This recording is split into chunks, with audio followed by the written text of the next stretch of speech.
Boa noite, dia 4 de setembro de 2025, programa Conexão Armênia número 132. Para a gente começar o programa dessa semana, eu vou trazer um jovem talento armênio, um pianista muito famoso na Armênia, que talvez você nunca tenha visto, mas o nome dele é Dikran Manzurian e ele vai tocar junto com a orquestra sinfônica o tema de um filme chamado White Dreams. Curtam aqui para entrar no clima deste jovem pianista.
Já que a Armênia é muita cultura, essa semana a gente vai trazer para vocês um festival de músicas típicas e danças típicas armênias que aconteceu pelas ruas de Yerevan, chamado Gutan Fest. Todos os anos, nessa última semana de agosto, eles se reúnem nos palcos de Yerevan e fazem vibrar a nossa cultura e tradição.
Tempo eu venho acompanhando uns meninos que fazem os vídeos desejando feliz aniversário, declarações de amor, coisas bem criativas lá no vilarejo deles na África.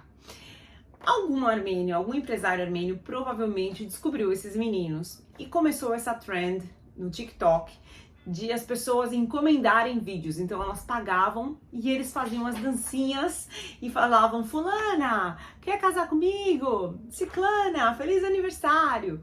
E eles ficaram famosos. Muito provavelmente esse mesmo produtor prometeu que os levaria para a Armênia, porque eles começaram a virar um super sucesso. E aí eu queria mostrar para vocês a trajetória emocionante desses meninos que saíram do seu vilarejo.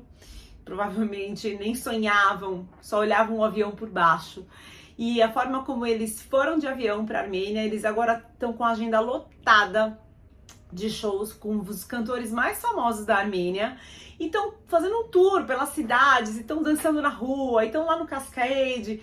E é muito emocionante, eu queria compartilhar com vocês a alegria e o sorriso desses meninos na Armênia. Moriox Kids. Sigam eles no TikTok, no Instagram, porque é muito legal.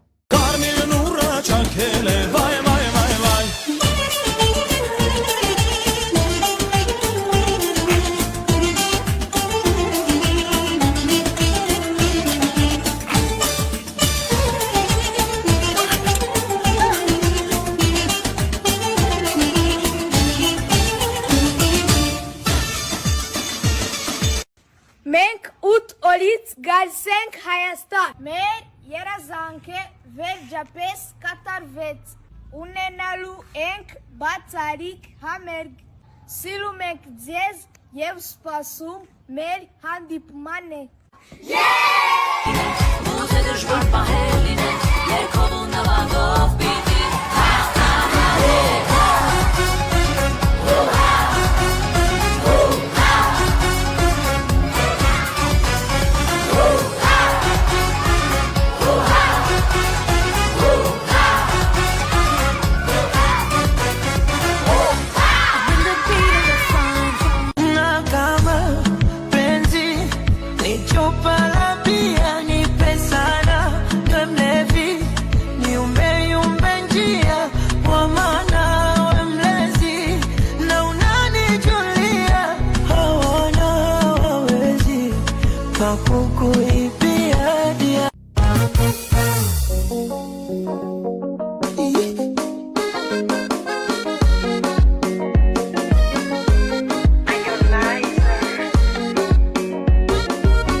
Ukudekeza kama mtoto, furaha unafurahia, nafogeuka moto, machozi umelia. Mwembamba munene, wena pesa kama Dangote, pesa lijayo masikini, naweza penda mtu yoyote. Penzi sio somo, kasome kwa kitabu. Penzi imefanya Harmonize, fukuzishe Mwarabu. Penzi yoyoyo, imeleta Menkai sor garisek. Chatek spasum mer handipman. Is duk spasmen.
Calm down. Yo, this your body, it puts in my heart for lockdown, oh lockdown. Yo, you sweet life, phantom, phantom. If I tell you say I love you, you know they for me, young girl, oh young girl. No, tell me no, no, no, no, oh, oh, oh, oh, oh, oh, oh, oh, oh, oh, oh, oh, oh, oh. Baby, come give me your lo, lo, lo, lo, lo, lo, lo, lo, oh, oh, oh, oh, oh. You got me.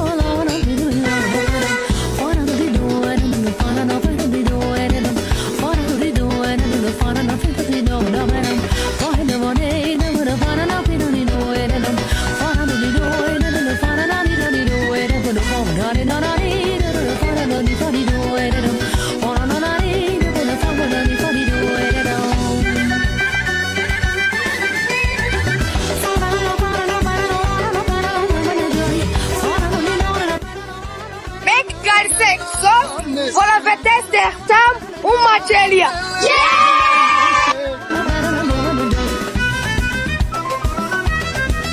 Amen, alaba do yes. Amen, alaba do yes. Amen, alaba do yes. Amen, alaba. Amen, alaba do yes.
Zevdes, pessoal, como é que vocês estão? Hoje eu tô com o cenário um pouco improvisado, mas o importante era vir aqui conversar com vocês nessa data tão importante. Carol, que data é essa?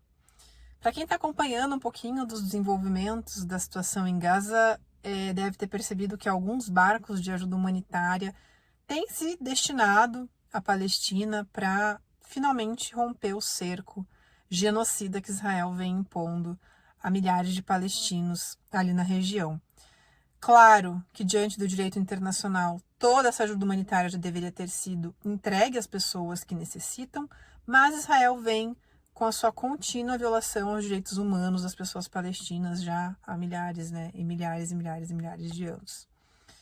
O que a gente tem que pensar? A gente tem que pensar que, na minha reflexão, na minha humilde reflexão, se existem pessoas sofrendo e a gente tem um conjunto de legislações para proteger civis dentro de situações como essa, por que será que pessoas comuns, eu estou falando de pessoas comuns, tirando alguns exemplos pontuais, como Greta, que tem um alcance enorme, tem um recurso financeiro muito grande, mas como é que pessoas comuns conseguem se unir para enviar uma ajuda humanitária e romper um cerco, e todos os organismos políticos internacionais, governamentais ou não, que têm um mandato para isso, ainda não está conseguindo fazer com que a lei seja cumprida?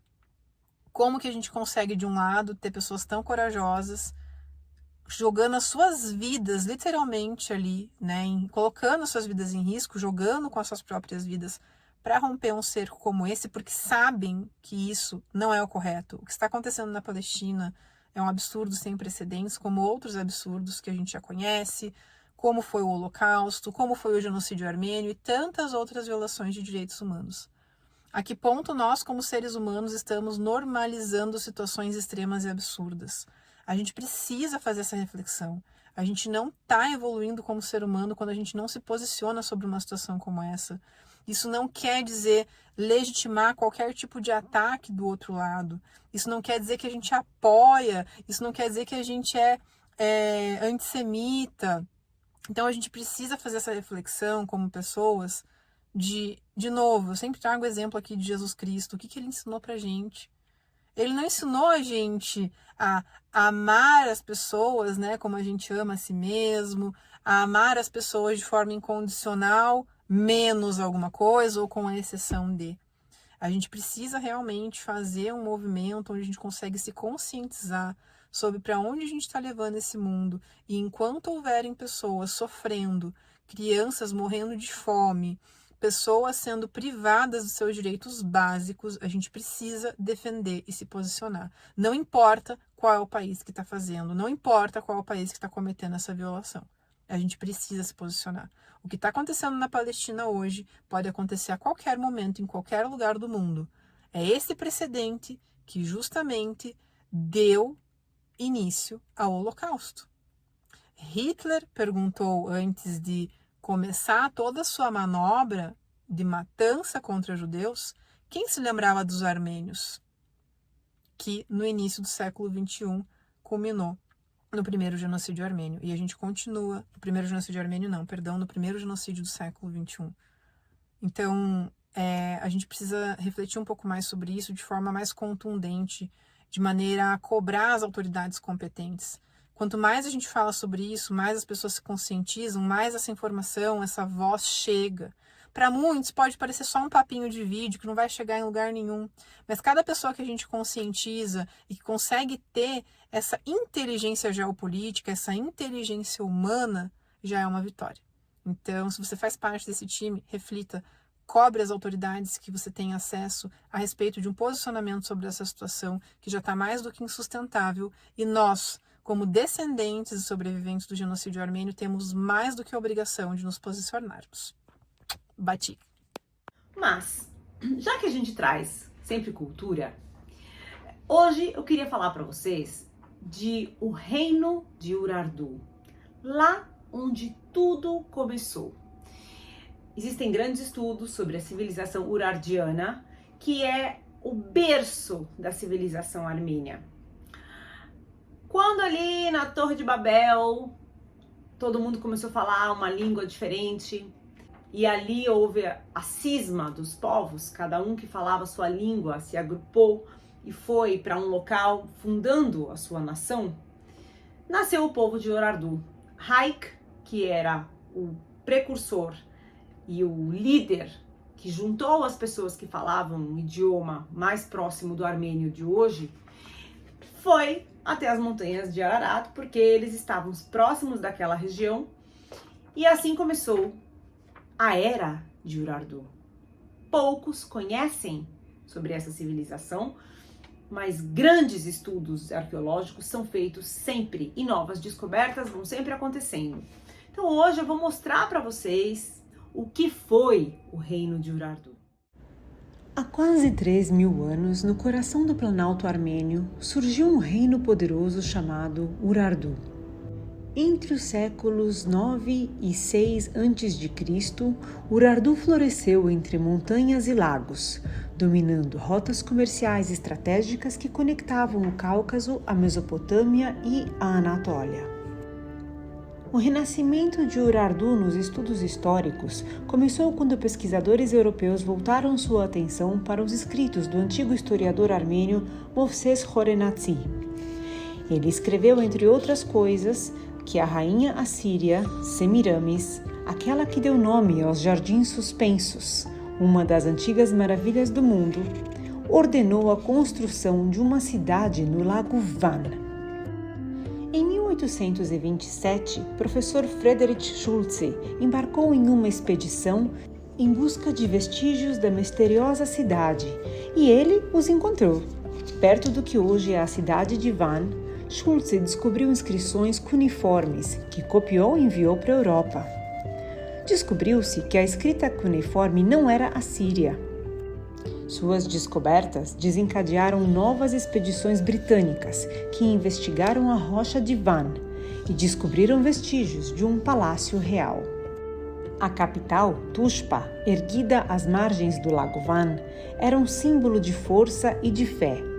Suas muralhas imponentes, templos e fortalezas mostravam a grandeza de um povo que se uniu diante da ameaça de impérios vizinhos, como a Assíria. Durante os reinados de reis como Menuá, Argishti I e Sarduri II, Urartu se expandiu e chegou ao auge de seu poder. O exército era um dos mais organizados da região, com infantaria disciplinada e carros de guerra. Suas campanhas chegaram até os arredores da capital assíria, Nínive. Foi nessa época, em 782 a.C., que Argishti I fundou a fortaleza de Erepuni. Esse momento é crucial, porque dessa fortaleza que nasceu Yerevan, a capital da Armênia moderna. Urartu não era apenas um reino guerreiro, era também um centro de comércio. Ferro, madeira, tecidos e até seda chinesa passavam por suas rotas. O reino era a ponte entre civilizações. E tudo isso tinha um propósito religioso e simbólico. Os reis afirmavam governar em nome do deus Haldi. Cada fortaleza, cada inscrição, cada conquista era apresentada como uma missão sagrada.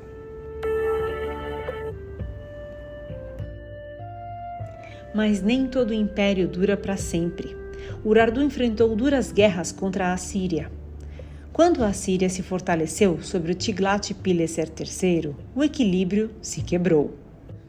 O rei Sarduri II foi derrotado e, embora Tuxpa resistisse, a pressão militar e o desgaste econômico enfraqueceram o reino. Mais tarde, sob Russa I, Urartu sofreu uma derrota devastadora contra Sargão II, rei da Assíria. O próprio Russa, incapaz de suportar a derrota, tirou a própria vida. A partir daí, o reino foi se enfraquecendo.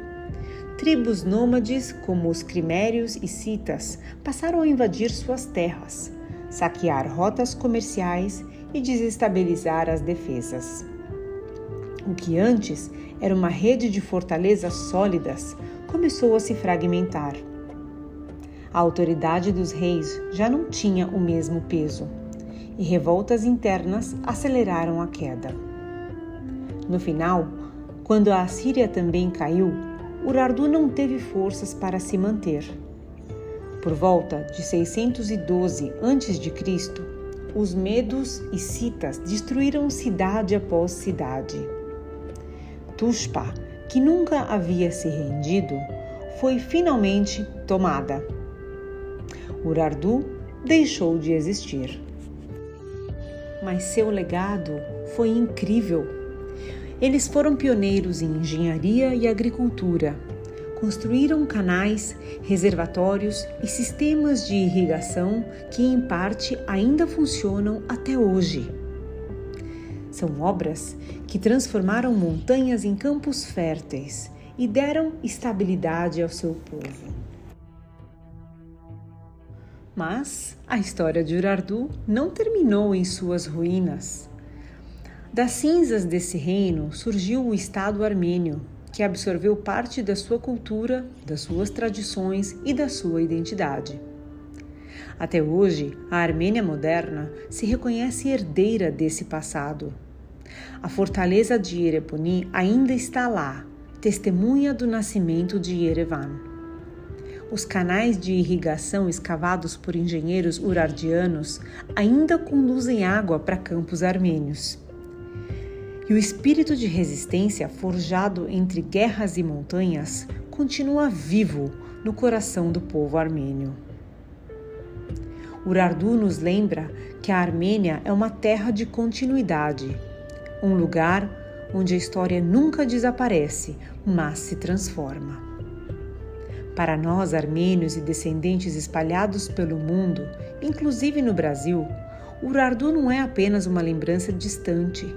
É um símbolo da força de um povo que, mesmo diante da queda de reinos e impérios, sempre encontra uma forma de renascer.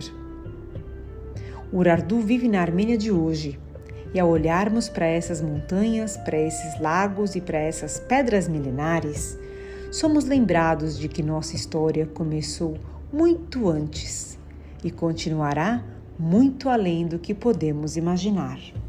Voltando para os tempos modernos, temos uma brasileira que mora em Yerevan, Bárbara Prates, que adora fazer vídeos mostrando um pouco do dia a dia da sua vida na cidade. E ela foi fazer um passeio no Parque da Vitória com a sua família. Vai compartilhar isso com vocês. Vamos conhecer o Parque da Vitória em Yerevan. Hoje você vai conhecer um importante parque aqui de Yerevan, o Parque da Vitória. Ele foi construído em 1950 para comemorar a vitória da União Soviética na Segunda Guerra Mundial. Ali atrás, nós temos a estátua da Mãe Armênia. Essa estátua substituiu a estátua de Stalin em 1962, após a queda da União Soviética. Vem comigo?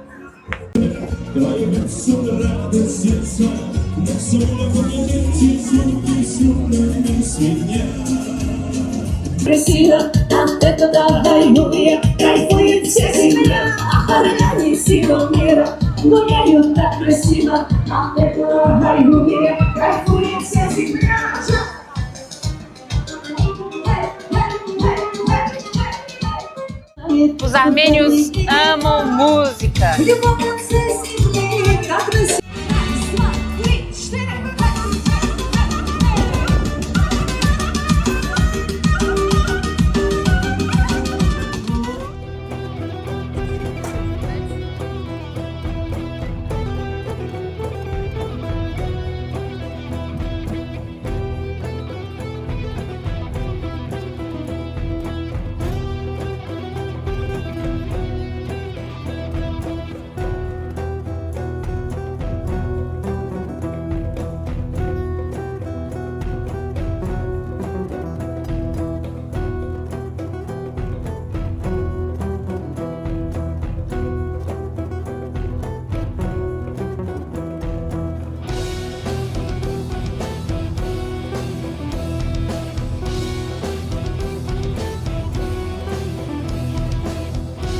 Agora nós estamos aqui na roda gigante. Olha essa vista de Yerevan, toda iluminada.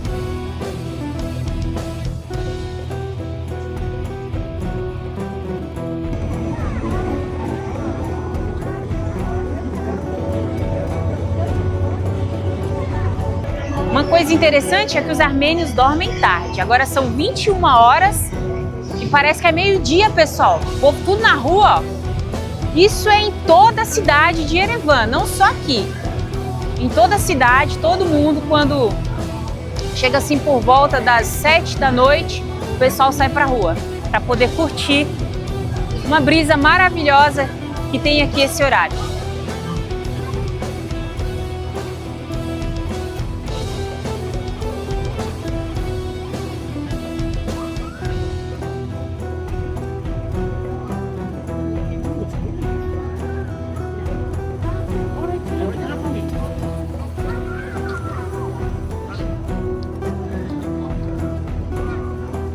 Chegou a hora de me despedir do parque e de vocês. Espero que vocês tenham gostado.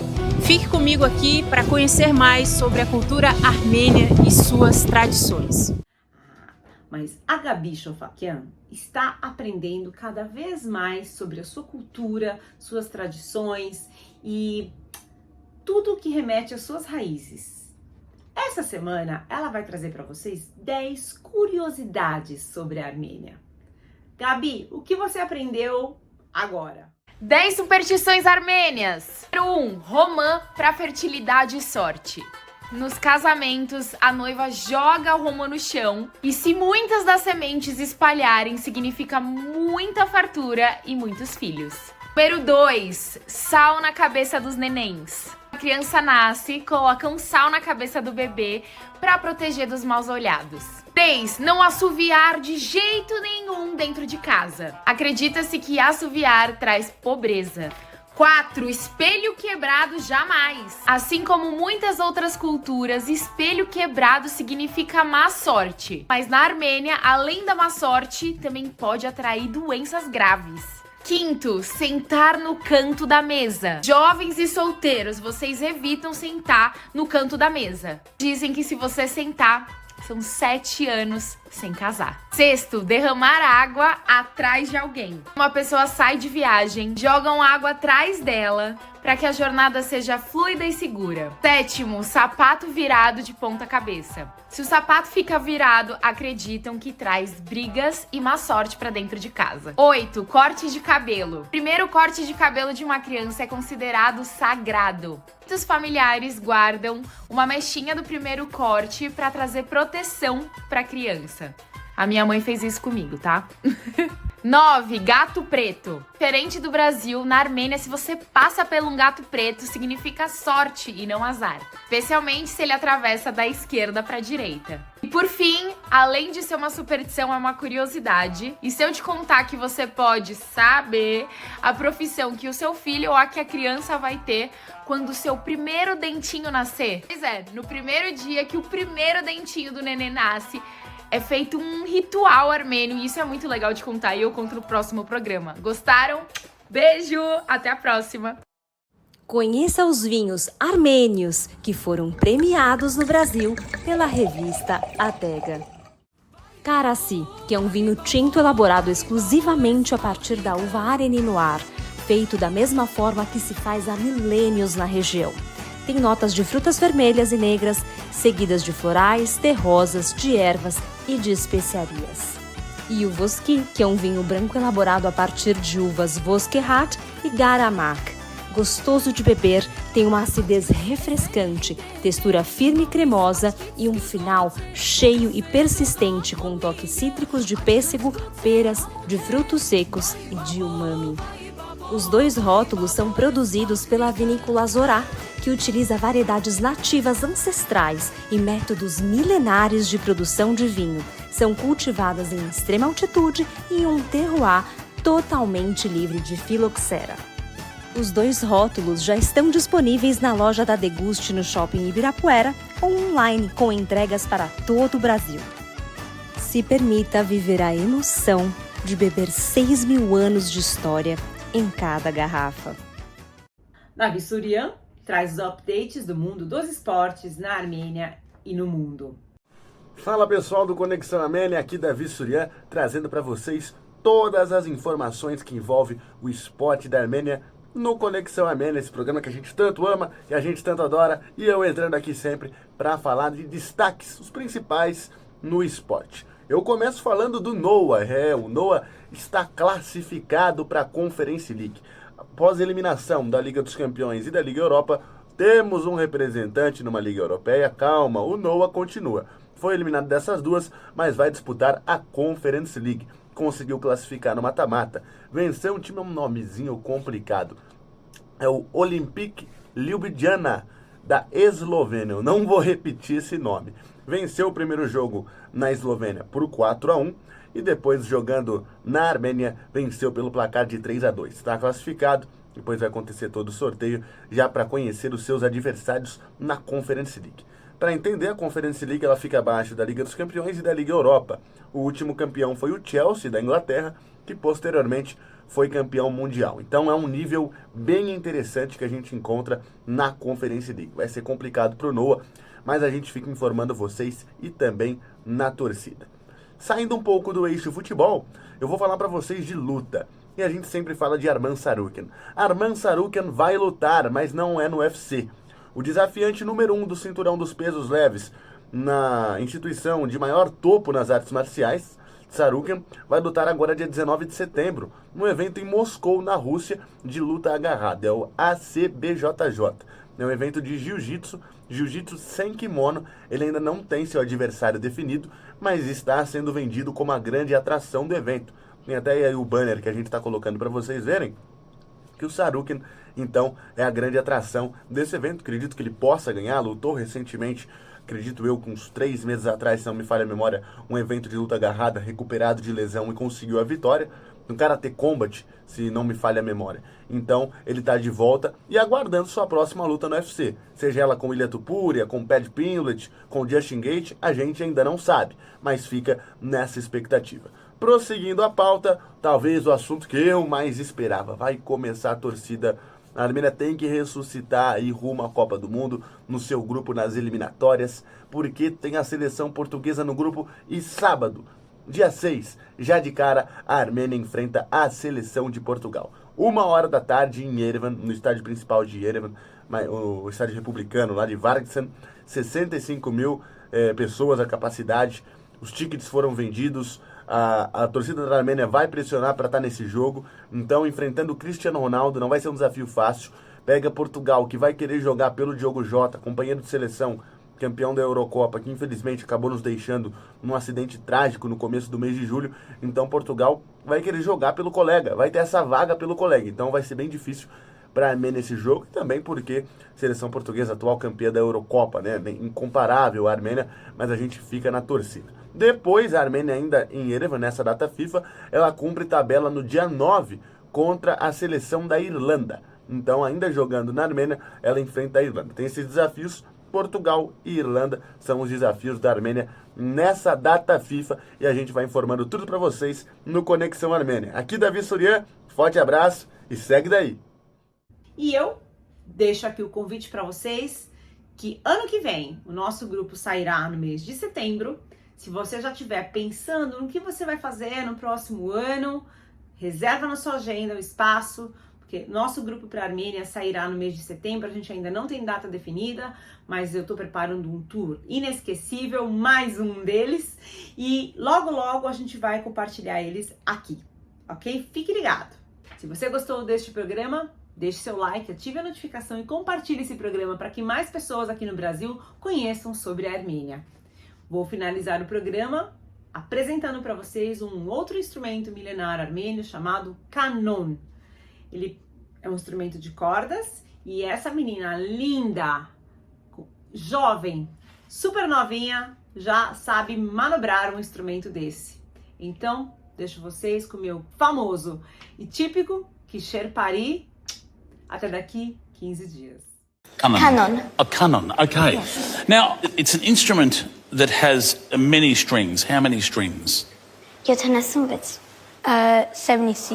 Now, are these things on your finger? Is this what you play the canon with? Yes. Matnot, mediator. So this part is the ring, and this part is like a tiny little metal stick. Right, for actually playing the strings. Now, I'm curious to see this instrument. Can we...